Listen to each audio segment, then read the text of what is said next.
Okay, if you were here for yesterday's news discussion, you'll know that we spent some considerable time talking about the fact that the UK is the most expensive place in the world in which to build anything. Well, I wasn't entirely satisfied with that. So yesterday afternoon and a bit of last night, I set out to find precisely why. As is often the case these days, I called upon the assistance of my AI sidekick, Bruce, to help me look into the problem. To the uninitiated, the process of building a house, an office block, or anything else is simply a matter of getting yourself some land, digging some foundations, and away you go. In reality, and in the UK in particular, that is the easy part that comes at the end of a very long and very tortuous journey. In fact, having delved into this a little bit more, it strikes me that the UK construction industry likes bureaucracy almost as much as it enjoys building stuff. Now, I'll tell you right now, I was aware of the red tape with which the sector is being suffocated. But it was only when I saw it laid out end to end in black and white that I began to understand just the sheer depth of our obsession with bureaucracy. So, if you will allow me, I'm going to take you through the deluge of rules and regulations. These are the hurdles that demolition and construction companies must navigate in order to do anything. Okay? They must obtain timely planning permission from local authorities, ensure compliance with building regulations and codes, which may vary by region, navigate heritage and conservation area restrictions, adhere to the Health and Safety at Work Act and the Construction Design and Management Regulations, or CDM, manage risk assessments, safety plans, and worker safety training, handle inspections and audits by the Health and Safety Executive, comply with environmental impact assessments and sustainability standards, adhere to regulations on waste management, recycling, and emissions, address concerns related to protected species and habitats, obtain necessary licenses for specialised work, ensure all workers hold relevant qualifications and certifications, manage VAT, corporation tax, and other financial obligations, navigate grants, subsidies, and funding opportunities, ensure compliance with financial reporting standards and audits, adhere to employment laws regarding worker rights and wages and working conditions, manage subcontractor agreements and ensure compliance, understand and negotiate contract terms, manage contractual disputes and claims effectively, navigate public sector procurement rules and tendering processes, ensure fair competition and transparency in supplier selection, manage procurement fraud risks, secure adequate insurance coverage for public liability, employers' liability, and professional indemnity, manage claims and ensure compliance with insurance policy terms, understand liability issues related to defects and delays, comply with the General Data Protection Regulation or GDPR in handling personal data, ensure robust cybersecurity measures to protect sensitive information, manage data breaches and reporting obligations, address community concerns and objections to construction projects, engage with stakeholders to ensure transparency and cooperation, navigate public consultations and feedback processes. Quite a list, right? And it doesn't even include things like pre-qualification questionnaires and the management of training matrices for every single employee. You will note that that list, extensive though it was, didn't contain a single reference to anybody actually demolishing or building anything. There is not a single mention of digging a hole, laying a brick, erecting a facade, or demolishing one either. Apparently, the actual process of building or demolishing anything is now just a sideshow. The main event is the red tape that we seem to love so much. Now, 2 points on that. The first is this: every time a rule has to be followed, a box has to be ticked, or a compliance proved, that carries a cost. Someone, somewhere, will need to action something, and they will need to be paid. So demolition and construction companies must now employ people purely to ensure that the relevant boxes are ticked. That ultimately adds to the overall cost of any project. However, it's the second point of this that really gets me. So many of the elements contained in that list of bureaucratic spaghetti is either stuff we've brought upon ourselves or that we've allowed to be imposed upon us. We spoke yesterday about training, about how it had become bloated whilst not actually delivering the required level of competency within the workforce. Yet there are demolition and construction companies with individuals or even entire departments dedicated to ensuring that their staff each carries the right coloured card. There are demolition and construction companies employing individuals or entire departments to oversee claims, disputes, mediation, and arbitration. Surely it would be cheaper and more efficient to have more robust contracts rather, and then a system to ensure that everybody just abides by those contracts. And how much does all this cost? How many people are employed within the industry merely to tick boxes and to shuffle papers? And how big a proportion of the construction pie do these people make up? Are we now at the point where we've got more people in the office following rules and regulations than we've actually got out on site? Just one final thing to bear in mind before I throw this open. This huge pile of red tape is after several consecutive governments, or government initiatives rather, to reduce the administrative burden on companies and organisations. Several of the recent Tory party governments have actually made it a point. We are going to reduce bureaucracy and red tape. I don't know how many points there were in that, but I think it was something like 40 or 50. That's after it's been reduced. How does that all affect the makeup of a construction company? Have we reached the point now where construction firms employ more people doing non-construction tasks than it actually employs building stuff? If that's the case, we've taken a wrong turn somewhere, haven't we? Now I'm going to go over to the chat. After I've ranted? What do we got here? No wonder the planning process takes so long to be completed with all the red tape. Shocking. Just sounds like one big money-making scheme. And the other thing that didn't mention is the way in which we have layers upon layers upon layers of roles and responsibilities within the industry. So if you start from the top, you've got a developer or a main contractor who's going to build an office block or some houses or whatever it might be. They then take on a main contractor who will then outsource the digging of the foundations, the laying of the road, the construction of the house, the plastering of the house, the painting of the house, and all of these sort of things. Now, taken at face value, if you're using specialist labor to do specialist jobs, that seems to make perfect sense. But you know full well that if the let's take the person laying the path to the new house that you've just built. Let's say they are billing the main contractor £1,000 to do that, £1,000 per house. That main contractor will put a markup on that so that by the time it gets to the developer at the top, that £1,000 per path might be £1,500 per path. It might be £2,000 per path. And if you think about all of the roles within these projects, from demolition to clear the way, to piling, steel erection, bricklaying, all of dozens and dozens and dozens of different disciplines, all feeding back into this, and each of those specialist companies will need to make a profit, rightly so. But then they are billing somebody above them who also need to make a profit, but who also want to cover their arse in terms of payment. So not only are they making a profit on their own work, but they're making a profit on everybody below them. And then that is passed up to here, which is the developer who is also out to make a profit. So by the time that you as a private individual buy that house, we said it yesterday, the house, to build a house, Jim Turner reckons he can build one for 20 grand. He's doing it on his own land. So let's take it as a commercial thing. I think Chris Ford actually said the price of to build a house these days is about 75,000 quid. Well, is it 75,000 quid, or is it more like 30 and there's just a huge amount of profit? But when you actually see the amount of bureaucracy, red tape, and little snippets of profit here and there, by the time it comes to market, it's no great wonder that 75 grand house is now 250,000 quid, because everybody's taking a little piece of it. And I understand that we live in a commercial world. I understand how capitalism works. And frankly, I rely upon demolition construction companies to pay my wages. So more power to them. Where I have the issue is with the bureaucracy of these things. We have literally entire departments within.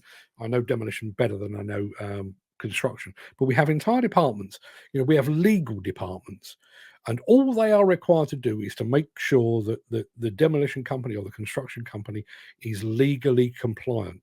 We have people that are in charge of training. And if you think about yourselves, somebody like a Ken Hatter or a Gary Muirhead or a Steve Williamson probably hold multiple cards. And the chances are they didn't get all of those cards at the same time, and they have different levels of qualification. So somebody somewhere in an office now has to sit there and think, okay, well, Steve's got his excavator card. That's going to last him another 3 years, but we do need to update his dumper card within the next 6 months. Now you write that across a company that employs 20, 30, 50 people. That is a full-time job for somebody. A full-time job that we've invited upon ourselves. And it wouldn't be so bad if we were sat here saying the training system is it is something to be proud of. We are a world leader. Look how good we are at training. Look how safe our sites are. Look how competent our workforces are. But that's not the case. It's not the case at all. Steve Williamson says if you watch Grand Designs, this explains this in nearly every episode. They always have a budget of, say, £200,000. That at the end they win so much, they're in so much debt because they had to borrow or loan because it costs more than double. And there's another thing. I mean, there was a big bit in that list of bureaucracy that I read to you about arbitration and mediation and what have you. You could do away with that. And bearing in mind, the very notion of a contract is that a contract is supposed to be legally binding. So if you are a house builder, let's just, there's a plot of land somewhere and somebody has got a plot of land and it's big enough to take one house.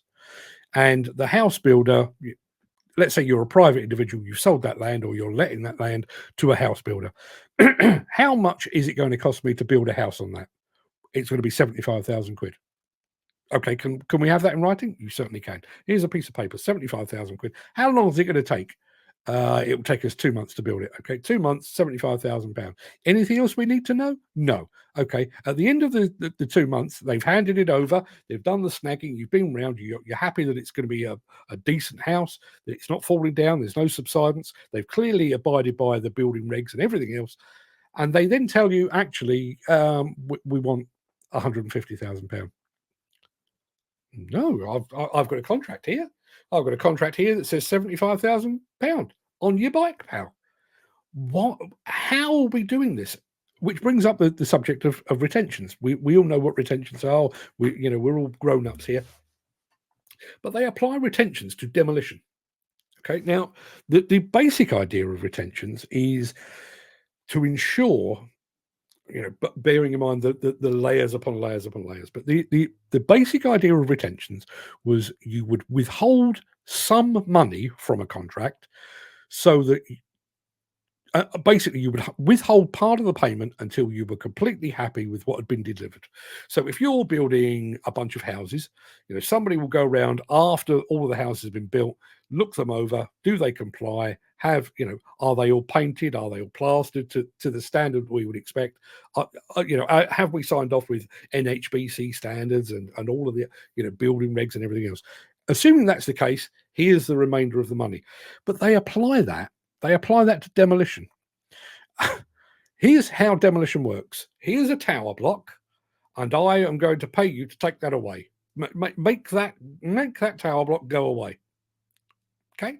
You come back 3 months later, and there's a flat piece of earth, and that tower block is gone. And there's a retention on that. Are they expecting it to? Has anybody ever seen a tower block rise again? It's been demolished, but suddenly, something like out of the Terminator 2 film, there's a little bubbling of mercury on the floor, or all of a sudden it begins. That's never happened. So why the fuck are you hanging on to my money? I've demolished the building as we agreed. Why are you hanging on to my money? And let's be absolutely honest here, it is as a demolition contractor, it is my money, not your money, not the money of a mediation company, not the money of an arbitration company, not the money of a legal department or a legal firm. It is my money. Chris Ford says, I'm up to 130k, still not finished. I estimate about 150-ish by the time I've done. Hopefully, he says.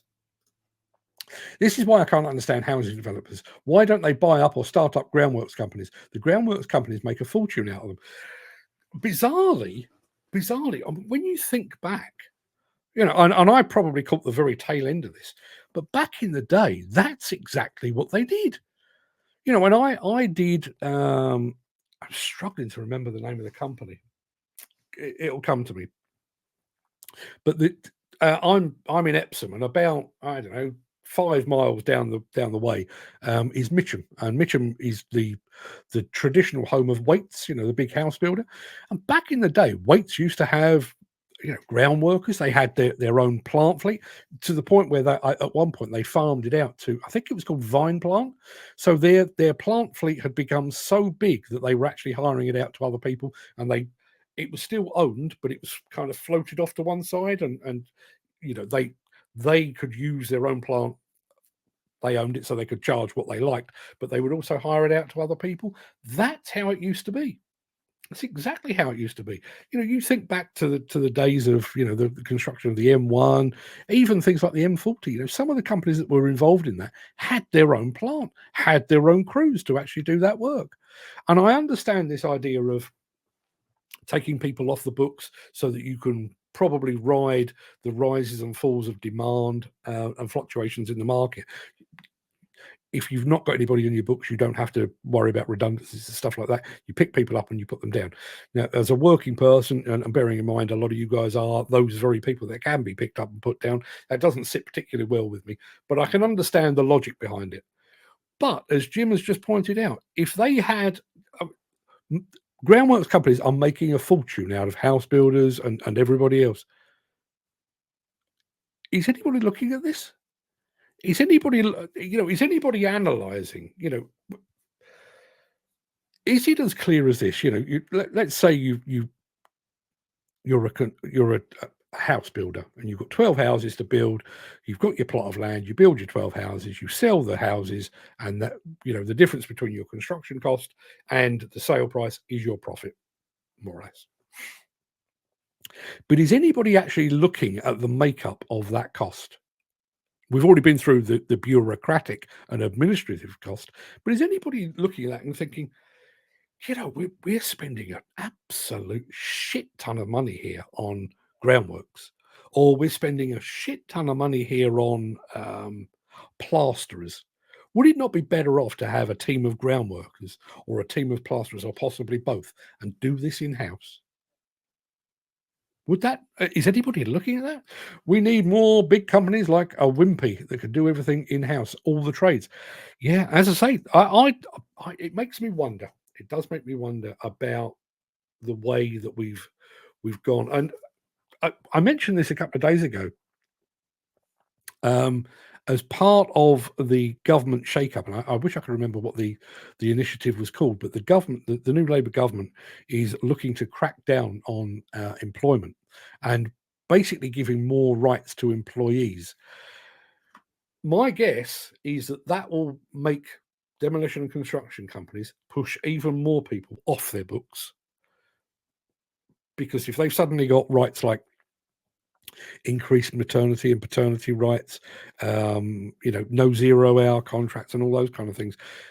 My feeling is that will encourage some companies to say, we can't be exposed to that. Bearing in mind the very, very thin margins that some construction and demolition companies work to, we can't be exposed to that level.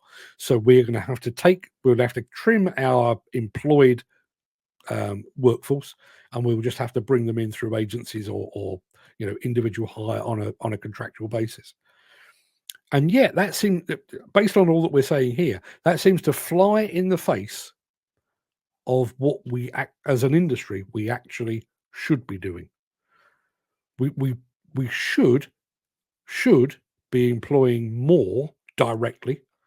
And again, thinking about that out loud, and going back to the mediation and the arbitration, if you are a house builder, I keep coming back to a house builder, but if you're a house builder and you've built a bunch of houses in Epsom, just up the road from me, you built 12 new houses. It probably made sense for you to tender for the plastering and the painting and decorating locally. So you've had a company who you may have never dealt with before. They've ticked all the boxes. They've got their compliance forms and everything else, but you've never met them, don't know them from Adam, and they've gone in and they've done a less than perfect job. So you've probably chosen the cheapest option, but you are now in a situation where you are going to have to go through arbitration, either to get them to go back to rectify the shoddy job they've done, or to recoup some of the money that you've spent. Would it not be easier and cheaper to actually have those people on your books? Because ultimately you can then guarantee the quality that you would expect.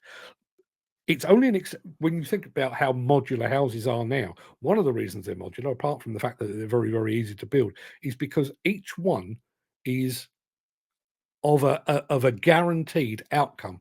We're going to build a 4-bedroom house, so we need this flat pack. It will be erected there. It will stand on this plinth and the foundation, and it will be to this specification. And we know that because we've done it 100 times before, 1,000, 10,000 times before. Why are we not taking that attitude with painters, decorators, plasterers, landscape gardeners, ground workers, and everything else? Jim Turner says because of the retention money, could be because of the below ground remediation work. If you are involved in below ground remediation work, but and this is often the case, and listen, I can promise you this is absolutely the case. There are companies, and I can think of one literally off the top of my head, who had, here is a tower block. I think it was like 8 stories or something like that. We want that brought back down to base. They did retention for months. There was no below ground. It was just bring it down to slab and then bugger off. We'll take care of the rest. So how will we got retentions? Mick Norton's just joined us. Morning, Mick. Jim Turner says years ago, smaller firms built houses. They were local builders. They usually had a plant hire firm and a builder's merchants too. They did the whole thing from the site strip to the finished housing estate. Was it better?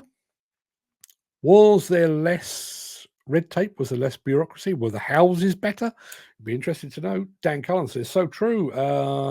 Dan Cullen says, JRL do everything from demo to plant ground workers to crane and concrete, all in-house. They are massive, he says. Steve Williamson says, when I was an apprentice brickie, we did machine work, bricky work, joiner work, drainage work, painting, slabbing, did everything. Was a good way to know what path to take in life, having done more than just bricklaying.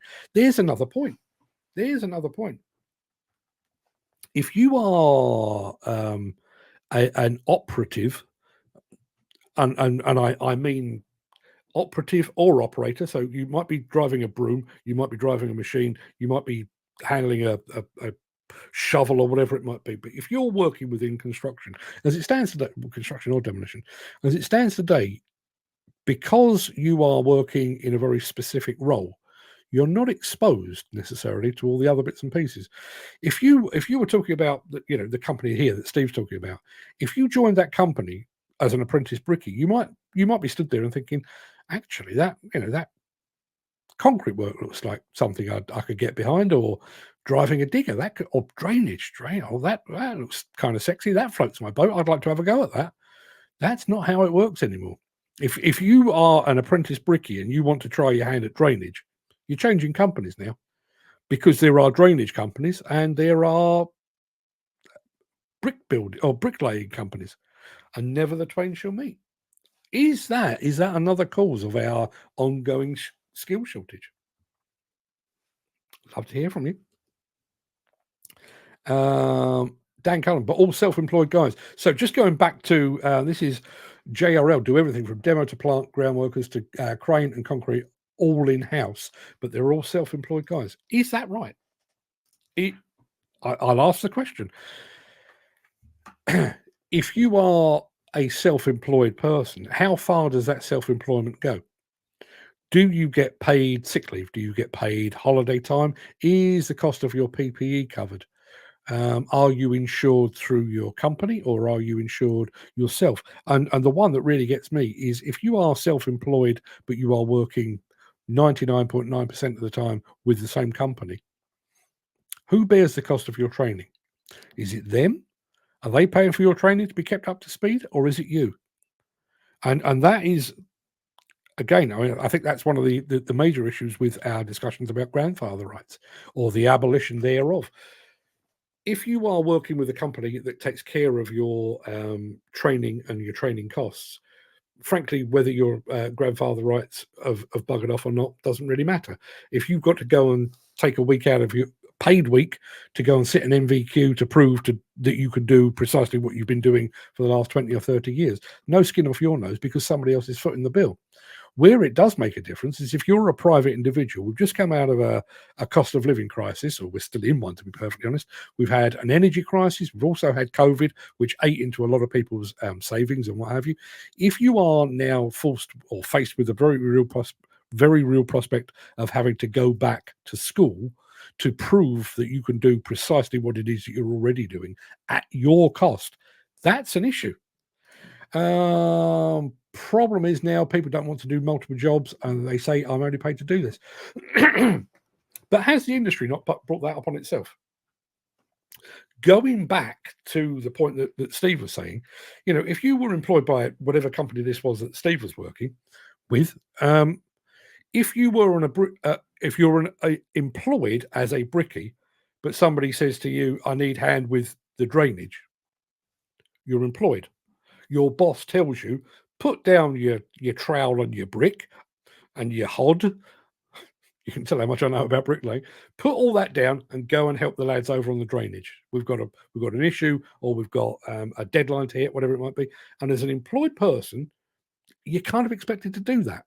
Not dissimilar to, off the top of my head, if you're working in McDonald's and you've had a particularly busy shift, your job description says that you are the burger flipper or you're the person that puts the nuggets into the box. However, you've had a busy shift and the place is looking a bit crap. You wouldn't be too upset if your boss said to you, run the broom round, would you? There's a load of mess out there. There's chips all over the floor. Pitch in and help. That's how employment works. The problem is because we've got all these self-employed people all operating in their little silos. Yeah, the temptation, I'm sure, is to say precisely that. No, I'm not doing that. I'm not paid to do that. I'm paid to do this on your bike. Not my job. Not as my daughter says, not my circus, not my monkeys. Problem self-employed. You have to get your own cards on the books. Your company's paying for your cards. Indeed. Yes, industry has, for instance, a machine operator isn't allowed to get out and help if he's not insured. If you had an accident in the trench, listen. I mean, I'm aware of the legal ramifications and the safety ramifications of all of this, and I'm not suggesting, for one moment that we say to the guy that's pushing the traffic marshal on the edge of a demolition site, I'll jump in the high ridge and take down that building, would you? Common sense should prevail, obviously. But if it is literally a case of all hands to the pumps, we all know how a demolition or more specifically a construction site works. If you've got a delivery of concrete arriving or whatever it might be, it is literally all hands to the pumps. Move this, move that, put that there, put that there. You're not actually involved in the concreting process yourself, but you are clearing the way and moving bits of plastic pipe out the way to allow that task to take place. We've created a scenario whereby it is very easy for self-employed people to say, no, not me. You've employed me as a ground worker. I don't do moving with plastic pipes, not in my job description. No. Goes back to what I was saying at the end of that rant about all of the bureaucracy. Things like environmental regulations and stuff, we've had that imposed upon us. Could we have fought it a little bit harder? Maybe we could, maybe we shouldn't. But so much of the bureaucracy and the red tape and the administrative burden within this industry, we have brought upon ourselves entirely. Think about it from a training perspective only. Never mind all of the other stuff that we've talked about. Just think about it from a training point of view.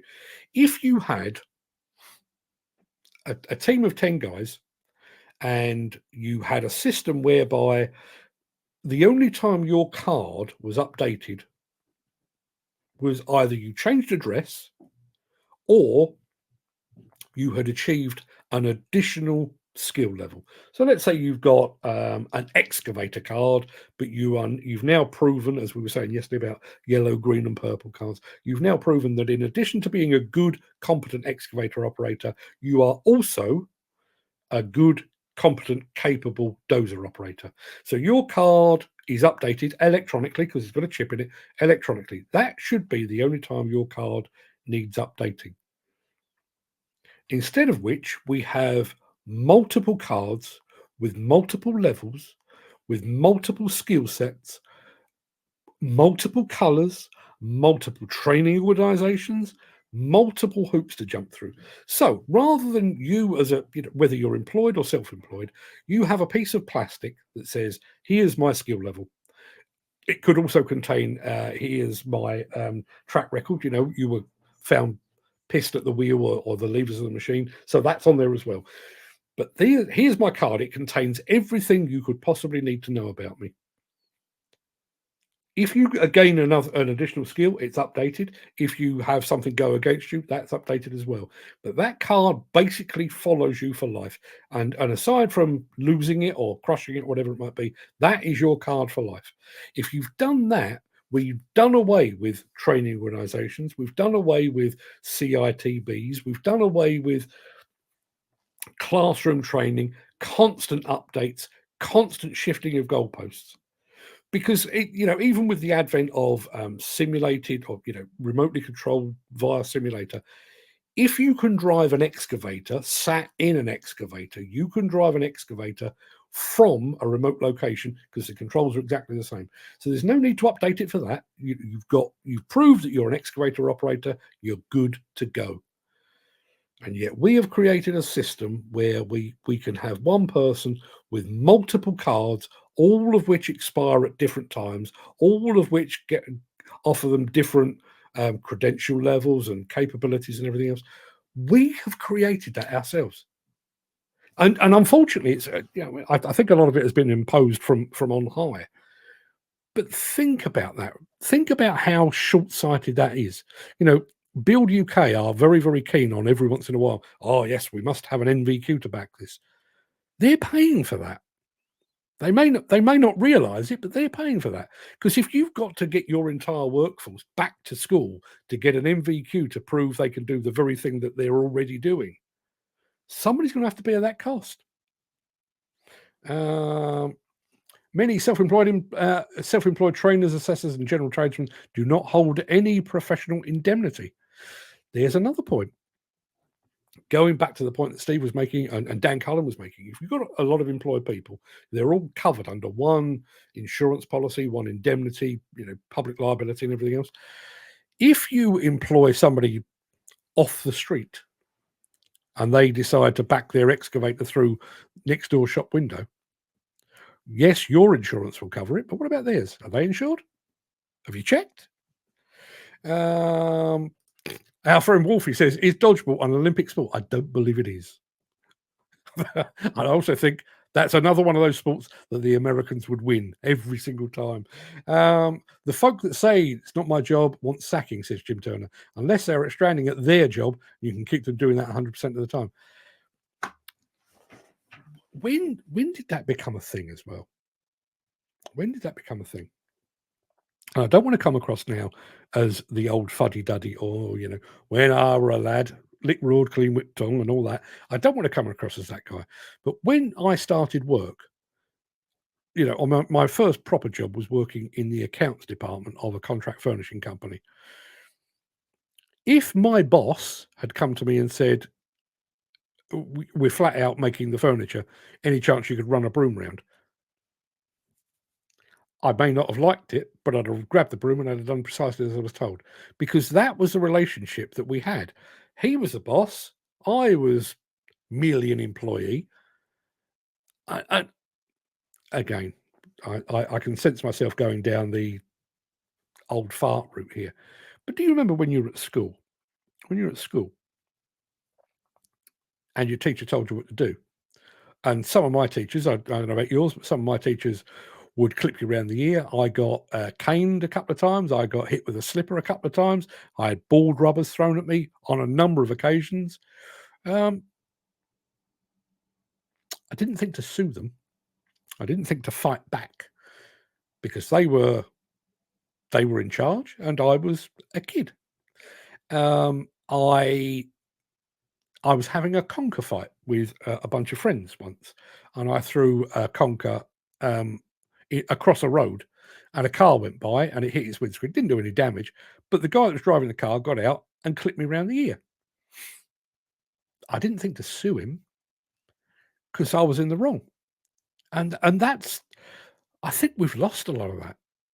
I mean, even my kids, and most of my kids have got a pretty good work ethic, but the number of times they come, oh, my boss asked me to do so and so, and that's your.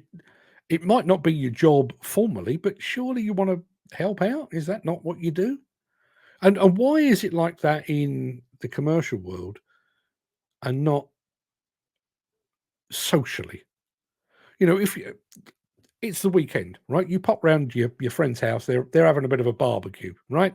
And the guy that owns the house is coming out of his garage with a bench and some chairs that hasn't seen the light of day since last summer.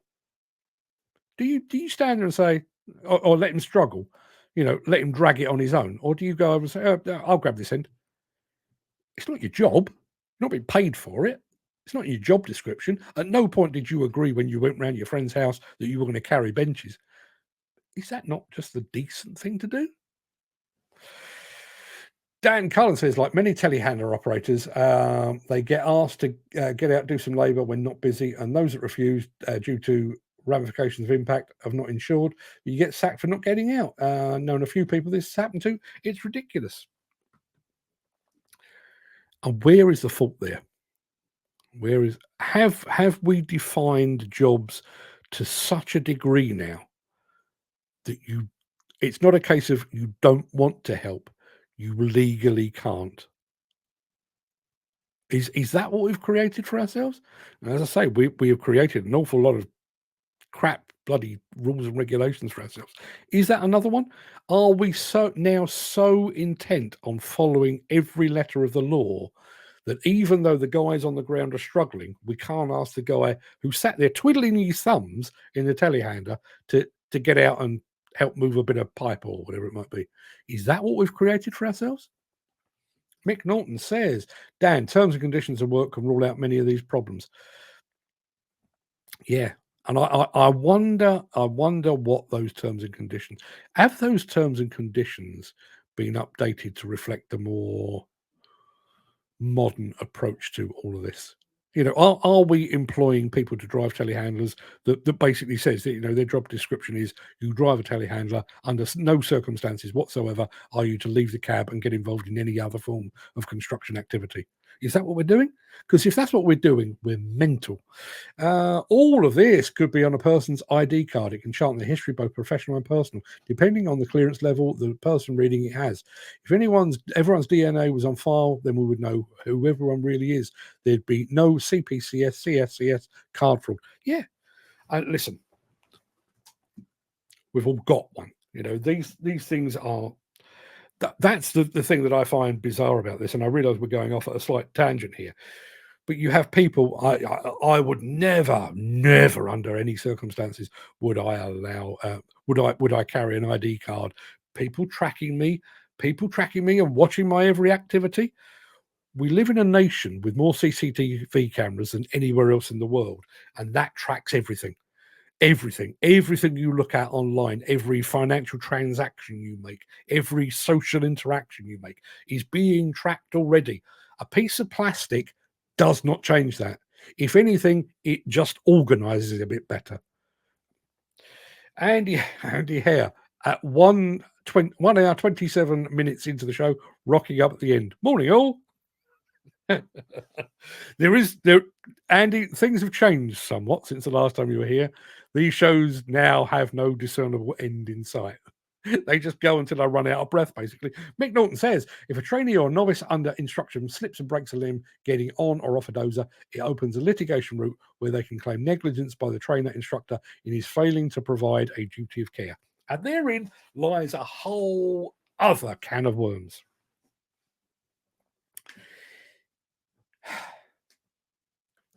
I don't get on machines very often. and I rarely do it on site because, rules and regulations and stuff, but I do it at exhibitions. Okay, so to give you an example, and you're all aware because obviously I'm incredibly stupid. At Hillhead, I climbed up on the 97-ton HX1000 from Hyundai. Now, they put a staircase in place, so I didn't have any trouble getting up or down. None of that. On the way into the cab, I clouted my head. Now, to be absolutely clear, I was being filmed. I was wearing a microphone and I was talking to the microphone. So the reason I clouted my head was not the design of a Hyundai cab. It was my own stupidity. Okay. Nobody in their right mind needs to be talking to a microphone while getting into an excavator. But I did it. It hurt. It bled. But at no point did I think to myself, I am going to sue the organisers of the exhibition and I'm going to sue Hyundai for having damaged my skull. And yet we live in a world where, had that happened on site, there is every possibility that that would have been somebody's first thought. I've hit my head. That is negligence. Somebody, the manufacturer or the site supervisor or the construction company or the demolition company has failed in their duty of care to stop me hitting my head. That, again, is another system that we have created for ourselves. And we've allowed it to happen. This is one of the reasons that we've gone the American way. We are now a nation of ambulance chasing solicitors. No win, no fee basis. Outside my house, my house is probably 80, 90 years old, I guess. And there's a line of trees heading down off to the shops near where I live. And I'm sure when they first put the trees in, nobody really gave any great thought to, the way that the trees would grow. But the trees have grown, and they've grown quite substantially. And as a result, the roots have gradually popped up. So the road down from here, the road itself, the road's just been resurfaced. The road is like a baby's bottom, smooth as silk. But the path, it's like that. It undulates, and there are roots sticking out. There's bits of paving slab that stick up. Trip hazards all over the place. Now, for one thing, I'm aware of it, but for another thing, if I were to walk out of here, which I intend to do at some point today, if I walk out of here and I trip over, I am not suing Epsom Council. I'm not suing the people that laid the path 50, 60 years ago. I'm dusting myself up and carrying on and going to grab a cup of coffee. And yeah, that's not the way today, is it? Excuse me. Mick Norton says terms and conditions of work are more often as not poorly constructed. I have no sympathy for these employers. No, indeed. And one of the things that I heard, let me just share this because I think this is an important as an aside. Chris Ford says, "Morning, Mr. Hare. Andy, pay attention. Better late than never. Need a price for a manual pulverizer to fit a 20-ton machine. 80 millimeter pins, please. Andy Hare, Chris Ford, Andy Hare." So yes, going back to this terms and conditions. One of the things when I first started writing about all things related to drugs and alcohol on site is I would have thought, and frankly, if I employed people, this would be my approach. If you are found to be operating heavy machinery under the influence of alcohol or drugs, I would like to think that my best recourse would be to fire you, because you are behind the wheels or the levers of a machine that could potentially kill you, your colleagues, me, pedestrians close by. You are a danger. Get off my site. Do not ever darken my doorstep again. And yet, the legal ramifications say, unless that course of action is written into your terms and conditions of employment, your employer should actually get you some rehab, get you some medical attention, get you maybe some psychiatric help. The balance, and bearing in mind, I am the working man, I am pro working man, but if you've gone to work on a construction site or a demolition site, off your tits or pissed, and you have put other people in danger, never mind your rehab, never mind the circumstances that went behind it. How is that any different to somebody turning up with, you know, in a rage? You've had a major falling out with the missus before you've left for work. You've turned up on site, and somebody said the wrong thing, or they've looked at you in the wrong way, and you've run amok, and you've clouted a car, and you've knocked down part of a building, and you've hit a pedestrian. Arrested, fired. Simple as. And yet you do that under the influence of drugs or alcohol, and apparently the sensible and required approach is, oh, arm round the shoulder. Never mind, we'll help you through this. Really? Exactly, Jim Turner. It'd be possible to do it on phone as well, credit card and smartwatch, all trackable. I was going to say I'd be happy to be tracked wherever I went, but I already am. And even to the point, and I don't know whether this is a boast or a warning. My phone and my Apple Watch are not just linked to me; they're linked to my family as well. So, I've never had the conversation with my wife, where have you been to this hour? Because she knows where I am. She just goes online. He's still there, is he? It's it's not like I've popped in for a quickie with somebody on the way home. She knows exactly. That's not a problem for me. It's not a problem for me because I'm not playing away from home. I'm not doing something I shouldn't be doing. Dan Collins says, like on most 8-ton machines, entry and exits are very bad. They may well be, but you're not suing the manufacturer, are you? And in absolute truth, I mean, I think part of mine was caused by the fact that I wasn't paying full attention because I was talking to a microphone. But I think also I'm not in and out of machines all day, every day. If you are on an 8-ton machine, as Dan has just described there, and you're in it 5 days a week, 6 days a week for 6 months, after you've clouted your head once, you're probably not doing that again. The following morning, you'll duck a bit, won't you? Because that's human sense. They always said it won't hurt when the pain's gone. No sense, no feeling. That's definitely definitely me. Do you know the bizarre? And I may have said this before. I was wearing a baseball cap while I was doing the filming, hit my head, and actually took my hat off because I was convinced I'd cut my head open. There's nothing there. Carried on. Did the full day, finished the show, went back to the hotel, took my hat off. Blood in my hat, blood in my hair. Yes, I'm a slow bleeder, apparently. In a court of law in the Anthony versus Hyundai, where you banged your head, he would have appointed blame proportionately between you and the organisers. Would they? And how much of a dick would I look then? I hit my head and I'm blaming someone else.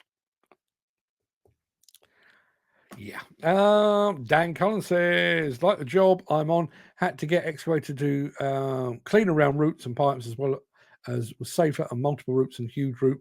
That machine saves us at least a weekend of hard labor and no damage to services. Indeed. Everybody, I think we may have.